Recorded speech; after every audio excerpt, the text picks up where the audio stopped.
Assalamualaikum warahmatullahi wabarakatuh. Perkenalkan, nama saya Wahyu Prasetyo, mahasiswa jurusan Pendidikan IPS angkatan 2017 di Universitas Pendidikan Indonesia Bandung.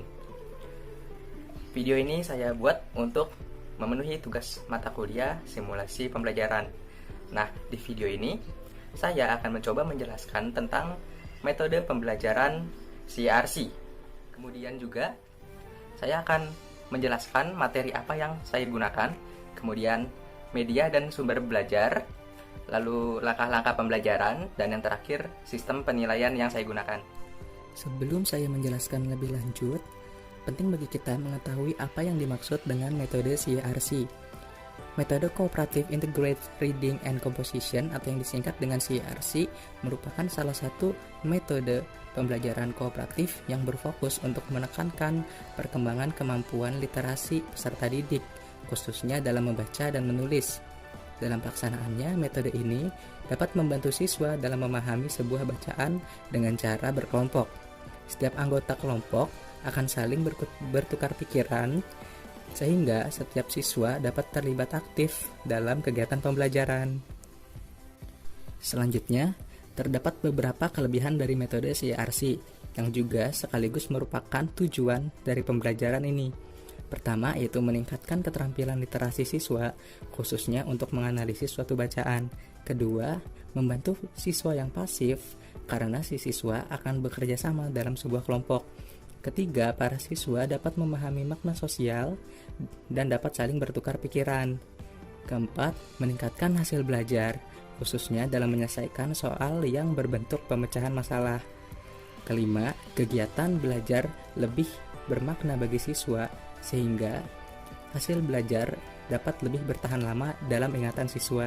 Dan yang terakhir, dominasi guru setidaknya akan berkurang dalam pembelajaran. Nah, di balik itu juga terdapat kekurangan dalam metode CRC ini. Kekurangannya antara lain ialah pembelajaran akan didominasi oleh siswa yang cenderung aktif atau pintar. Kemudian siswa yang pasif biasanya akan mudah teralihkan dan akan cepat merasa bosan.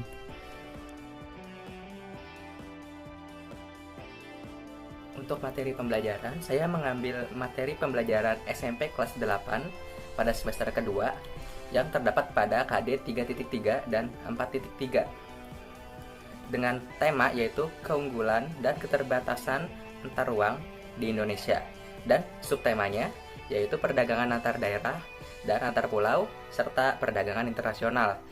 Nah, berhubung saya hanya akan menjelaskan tentang materi pembelajaran dalam satu pertemuan atau 2 kali 40 menit, nah saya akan memilih yaitu materi perdagangan antar daerah ataupun antar pulau. Untuk perdagangan internasional dapat disampaikan di pertemuan selanjutnya. Dalam materi pembelajaran perdagangan antar daerah atau antar pulau, materi yang perlu disampaikan kepada siswa diantaranya adalah pengertian dari perdagangan antar daerah atau antar pulau. Yang kedua, ada tujuan dari adanya perdagangan antar daerah. Kemudian ketiga, faktor-faktor pendorong apa saja yang mendorong terjadinya perdagangan antar daerah. Kemudian yang terakhir, ada manfaat apa saja yang dirasakan dari adanya perdagangan antar daerah. Baik, selanjutnya ada media dan sumber belajar yang digunakan. Untuk media, guru bisa menggunakan media yang paling simpel yaitu berupa buku paket SMP kelas 8 dengan kurikulum 2013. Kemudian, media secara digital dapat digunakan berupa PPT maupun media digital lain. Selanjutnya, mengenai sumber belajar. Mengingat ini adalah metode pembelajaran CRC, maka dibutuhkan sumber bacaan agar bisa dianalisis siswa. Sumber bacaan dapat berupa buku maupun artikel dari surat kabar maupun dari internet. Jika kita menggunakan internet, guru bisa mengambil artikel dari media maupun dari web yang berkaitan dengan materi pembelajaran. Nah, contohnya adalah judul-judul artikel sebagai berikut.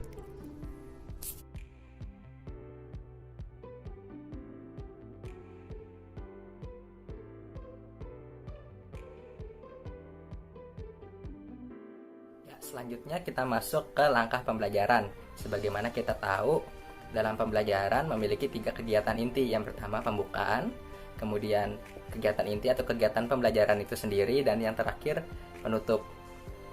Nah, dalam pembukaan seperti biasa murid biasa mengucapkan salam terlebih dahulu kepada guru, kemudian guru meresponnya dengan baik. Kemudian dilanjutkan dengan berdoa bersama, lalu guru mengabsen secara teratur dan tidak lupa untuk menanyakan kabar siswa-siswanya. Kemudian yang kedua adalah kegiatan pembelajaran. Nah, pertama, di sini guru perlu menyampaikan tujuan dan manfaat dari mempelajari materi yang akan disampaikan. Nah, dalam materi kali ini yaitu manfaat dari mempelajari perdagangan antar daerah dan antar pulau. Setelah itu, guru dapat membagi siswa ke dalam beberapa kelompok, mengingat metode CRC merupakan salah satu metode pembelajaran berkelompok atau cooperative learning. Nah, agar efektif, baiknya setiap kelompok maksimal beranggotakan 4 sampai 6 orang. Kemudian selanjutnya kita masuk ke tahap literasi, di mana setelah dibagi kelompok, guru akan membagikan artikel atau bahan bacaan kepada setiap kelompok untuk dianalisis. Nah, peran guru di sini adalah untuk mengamati dan juga mengarahkan apabila ada siswa yang mengalami kesulitan ataupun membutuhkan bantuan.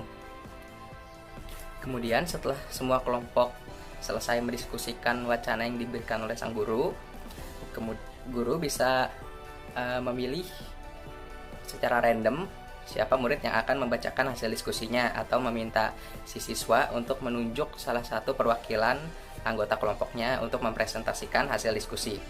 Nah, pada sesi diskusi ini juga kelompok lain dapat menanggapi ataupun bertanya mengenai gagasan, kemudian juga hasil diskusi yang dipaparkan oleh kelompok lain. Nah, sekali lagi peran guru di sini penting untuk mengarahkan. Kemudian setelah proses diskusi selesai, guru bisa memberikan penguatan materi sekali lagi dan juga menyimpulkan hasil pembelajaran pada hari ini. Nah, kemudian jika diperlukan, guru bisa memberikan tugas tambahan secara individu kepada semua kelompok untuk melihat sampai mana pemahaman mereka tentang materi yang disampaikan. Nah, penugasan ini dapat berupa soal maupun meminta siswa untuk membuat rangkuman hasil pembelajaran. Tahap ketiga barulah tahap penutupan, di mana guru akan undur diri dan meninggalkan kelas. Tapi sebelum itu ada baiknya guru sekali lagi memberikan motivasi agar siswa tetap semangat untuk mengikuti pembelajaran selanjutnya ataupun hanya untuk sekedar mengerjakan tugas.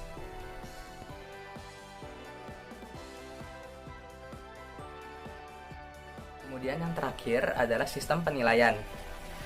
Dalam metode CRC, saya menerapkan sistem penilaian terhadap 3 aspek. Yang pertama, aspek sikap, kemudian aspek pengetahuan dan keterampilan. Untuk aspek pengetahuan, guru bisa menilai pemahaman siswa dari tugas individu yang diberikan seperti yang saya jelaskan sebelumnya. Tugas individu dapat berupa soal maupun rangkuman hasil pembelajaran, di mana siswa diharapkan memenuhi indikator, yaitu memahami apa itu pengertian perdagangan antar pulau, kemudian manfaat, tujuan, dan juga faktor-faktor pendorong perdagangan antar pulau. Kemudian selanjutnya, dalam penilaian aspek sikap, guru dapat mengamati perilaku siswanya dari awal hingga akhir proses pembelajaran. Kemudian, untuk penilaian keterampilan, guru melihat dan mengamati bagaimana proses siswa dalam berdiskusi dalam kelompok maupun saat presentasi. Kemudian, untuk membuat penilaian sikap dan keterampilan, guru bisa membuat indikator seperti contoh tabel berikut ini. Terima kasih telah meluangkan waktu untuk menonton video ini. Kalau menurut kamu video ini bermanfaat, kamu bisa nonton video tentang pembelajaran lainnya di channel ini. Akhir kata, wassalamualaikum warahmatullahi wabarakatuh.